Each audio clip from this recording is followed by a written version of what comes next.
What is up, y'all? Welcome to another episode of FitBizU. I'm your host, Jill Coleman, and today I want to talk about something called trust triggers.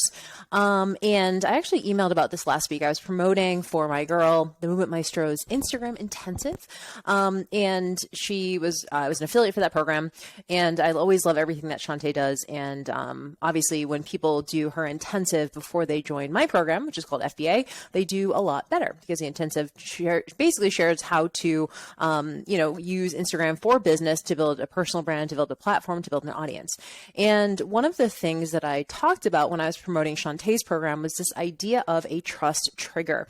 And I want to talk about that today because I think this really encompasses so much of how we show up in our business that can either infer a level of safety or can infer a level of uncertainty on the part of the customer, the person who's potentially being sold the thing. So let's get into this. I actually got this idea from a online internet marketer called Ramit. Maybe you guys know Ramit Sethi. It's at RAMIT on all the socials.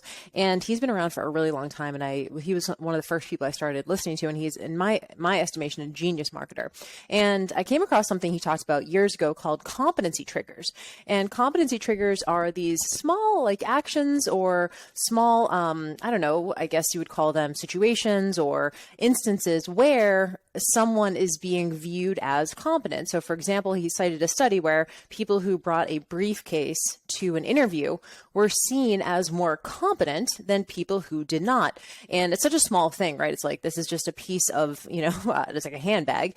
But what it inferred was a level of professionalism, a level of taking things seriously, a level of potentially intellect, right? Because we associate someone who's a briefcase must be a serious businessman. And this got me to thinking because there are so many things that we do in our business that can either instill a level of competency, which people need to feel that, right? They need to feel that the person they're investing with is competent, a level of authority. They need to feel like, okay, this person as someone who can really teach me something, who can really help me. And the last piece is they have to really feel safe investing in you. And that's one of the biggest things that I want to talk about today is this idea of generating a feeling of safety with potential clients. Now, when you show up to your sales spaces, even if you just show up online in your personal brand, the energy that you're showing up with to your potential customers and clients will either instill trust and safety or that energy will be repellent. Remember, potential customers need to feel safe investing. That's a huge piece of it. You might have heard people say, people only buy from those they know, like, and trust, right? KLT. And the biggest piece here, of course, being trust. Now, of course, someone needs to like you, need to feel that you can understand them. They have to feel like you're the person who has an expertise that can really help them. But they also need to trust you as an individual. There's a lot of things that can really instill trust when you're going out onto social media, you're in your stories, your main feed posts, you're emailing your list. Do people see investing with you as a safe play?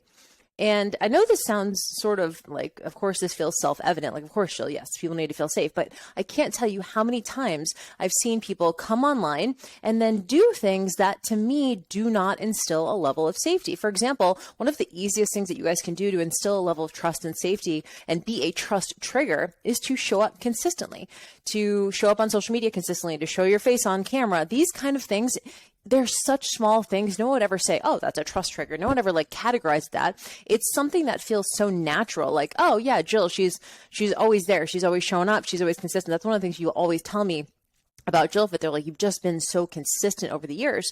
And when I show up and I'm consistent with my content, or I show up in my podcast, I'm consistent with my podcast, you're getting this small, and you probably don't even notice it, this small inkling of okay, this is a person who's taking their business seriously.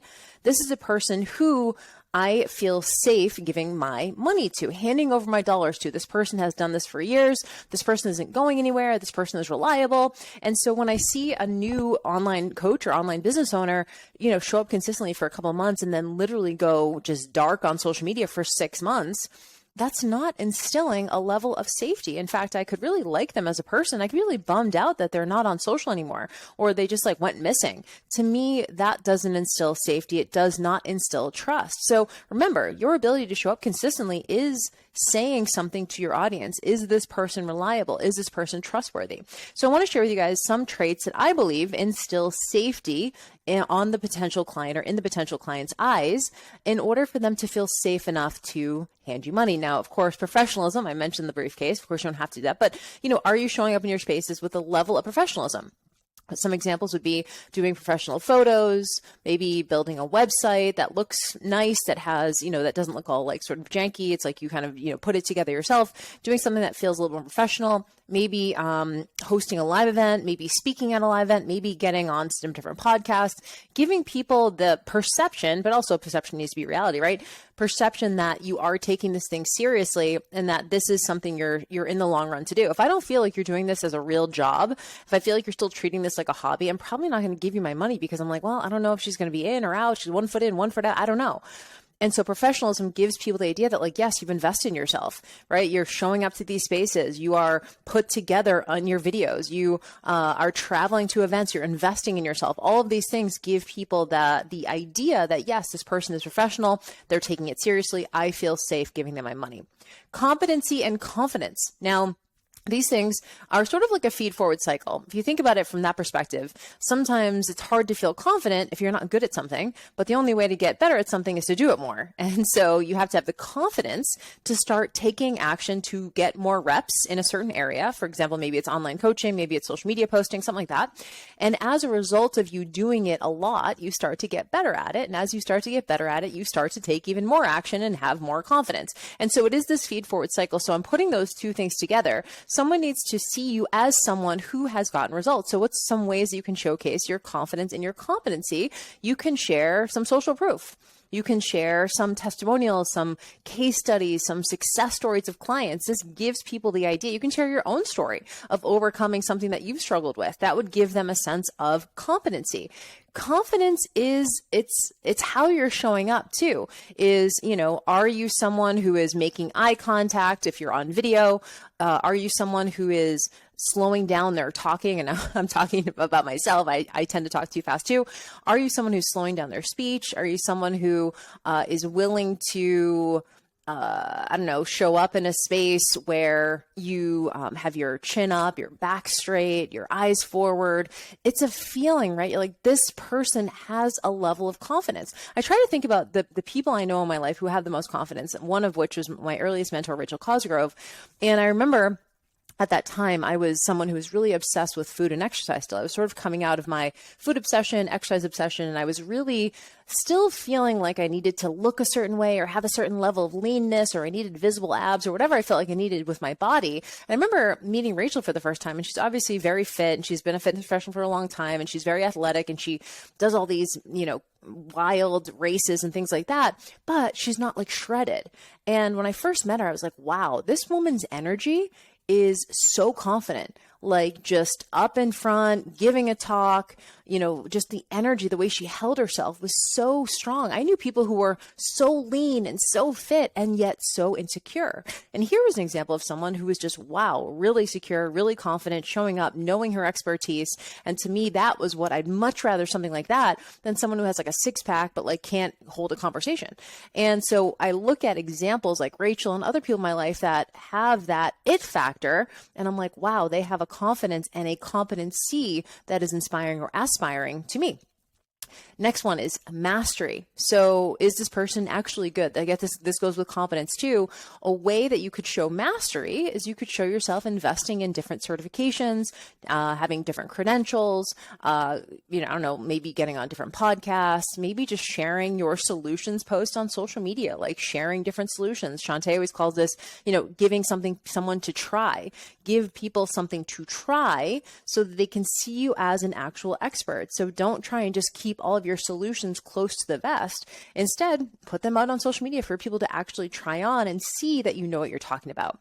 Next one is abundance. And this is one of my favorite ways to instill safety because it's kind of counterintuitive. So for example, if someone reached out to me on social media and says, hey, Jill, I'm thinking about joining FBA, but I'm not sure if it's the right fit for me. First thing I always say is, cool, I'd love to hear more about where you're at. It may or may not be a fit, but just give me a sort of a rundown on sort of where you're at with your business.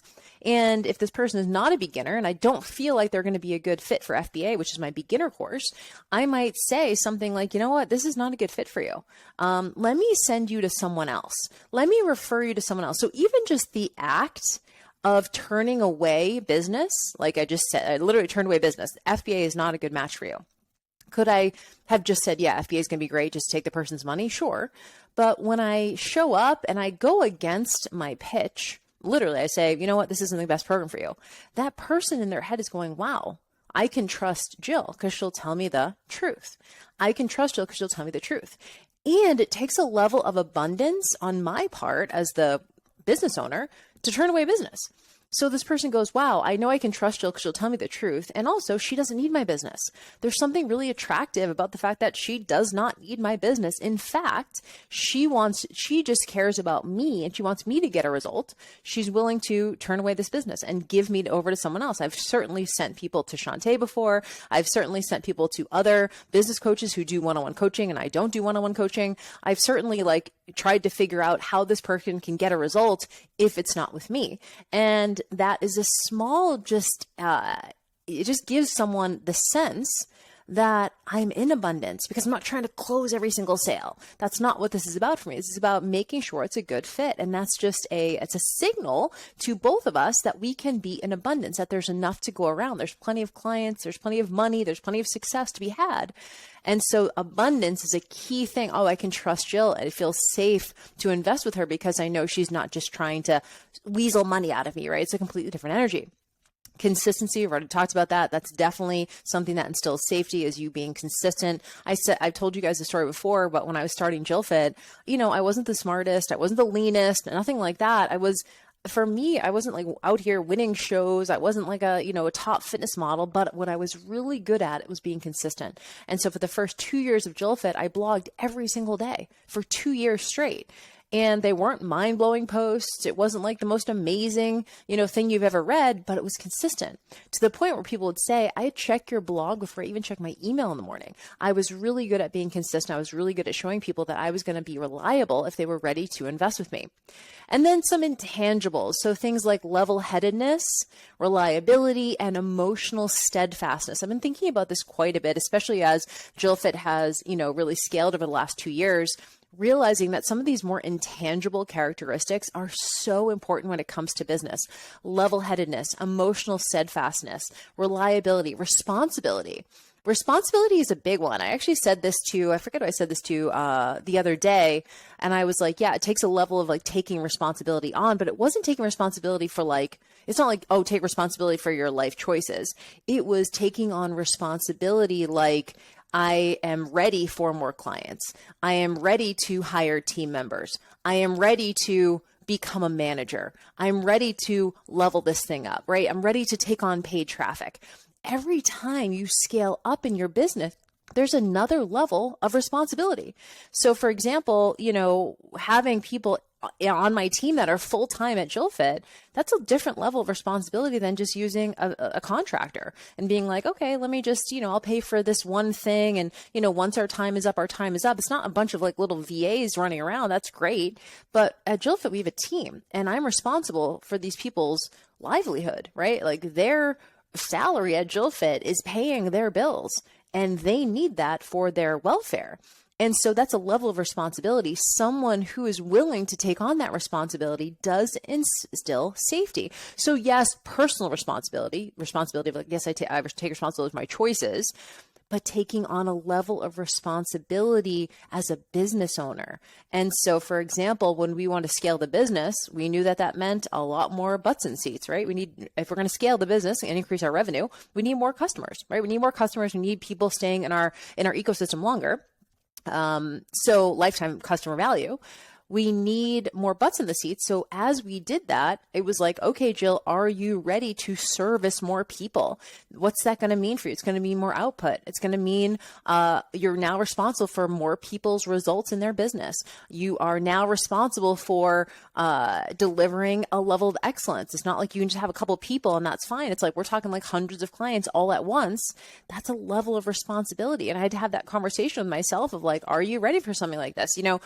when you do scale up, you're going to see more things like, I don't know, maybe refund requests or unsubscribes and stuff like that sometimes we don't want to deal with. But if you have simply more customers, you're just going to get more of that stuff. And so at JillFit, a lot of what we do is talk through some of these like scaling issues that are intangible. Yes, we have some like logistical stuff, like, payment plans and, default payments and stuff like that we have to work out. But a lot of it comes down to like, are we as a team and am I as a business owner at the level mentally that I need to be in to service my customers? And so when I'm willing to take on more responsibility, when I'm willing to be emotionally steadfast, when I'm willing to be level-headed in situations that maybe a lot of other people would find stressful, that to me says this person is safe to invest with.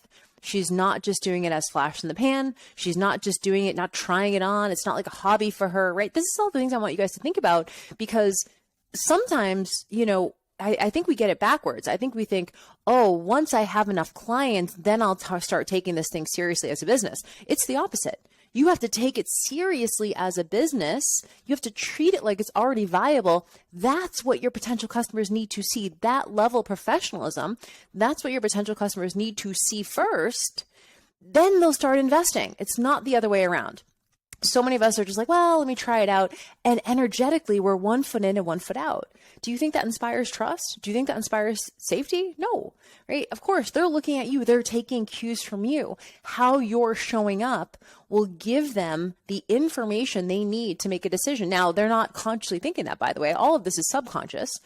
But you know what doesn't instill safety, right? And it's, yes, I just listed a bunch of things that instill safety. What does not is kind of the opposite, right? Things like desperation, scarcity, anxiety, lack, inconsistency, right? And I think sometimes we don't take that in consideration. We're like, oh, I need a break from social media. We get off 6 months. And that's fine. Like, you do what you need to do for you. I would never deny you what you need to do for you, but realize there is a consequence. Now, the trust you built isn't going anywhere. The relationships you've made are still there, but does it potentially make people pause? Yeah, maybe. They're like, and my whole thing is like, cool, you need a couple of weeks off, take a couple weeks off, right? But don't go dark for 6 months.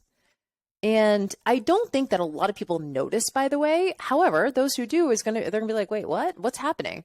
If they feel a level of uncertainty from you, that's what how they're going to be feeling. So things like incompetence, insecurity, erraticism, right? All of these things give instill a level of sort of anxiety, or they still a level of uncertainty. And if someone doesn't feel certain about investing with you, they're not going to, right? There's plenty of other people that could, who have more professionalism, who are showing up consistently, who are steadfast, who are there.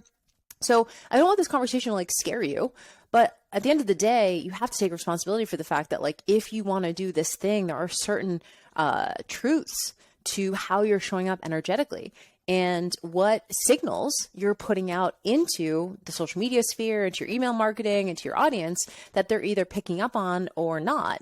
And if they're picking up on things like inconsistency and urgency and desperation and lack and incompetence and insecurity, they're not going to feel safe investing. So remember, when you're showing up to these spaces, it doesn't mean you can't have those feelings at times. It doesn't mean at times you can't be anxious, or at times you can't, feel a level of scarcity. Those are natural human things, but how are you showing up to your audience? And what inner work are you willing to do to overcome that, right? I don't want you just being super anxious all the time and then showing up with a happy face on social media, right? That's not true. That's not honest. Instead, notice when you're starting to feel anxious, when you're feeling desperate, when you're feeling in lack, when you're feeling insecure. Notice those things, and then you do the real work inside to overcome those feelings so that you can show up on social media and in your spaces truly confident, truly competent, professional, level-headed, consistent, all those things. Good?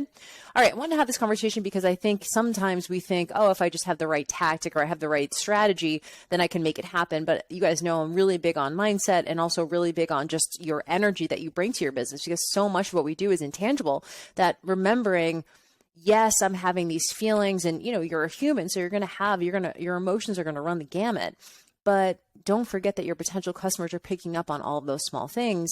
And for you to instill a level of safety and trust, which is what they need to see these trust triggers. They need to see these safety triggers. They need to see these competency triggers from you. And they're small, and so many of them are subconscious, but they are still important. So asking yourself, do like a little self audit. Like, where am I at with this stuff? Yeah. Where have I been inconsistent? Where have I been showing up with desperation or anxiety or airing dirty laundry, or, doing things like ranting on social media, like all that kind of stuff? To me, it just doesn't instill safety. So while it's very human, I think if you start to notice you're in that sort of negative space, those negative emotions a lot, don't just fake it on social media. Like, actually do the work to overcome those things so you can show up in your spaces with that sort of positive, professional, competent, confident energy that your potential clients need to see in order to invest.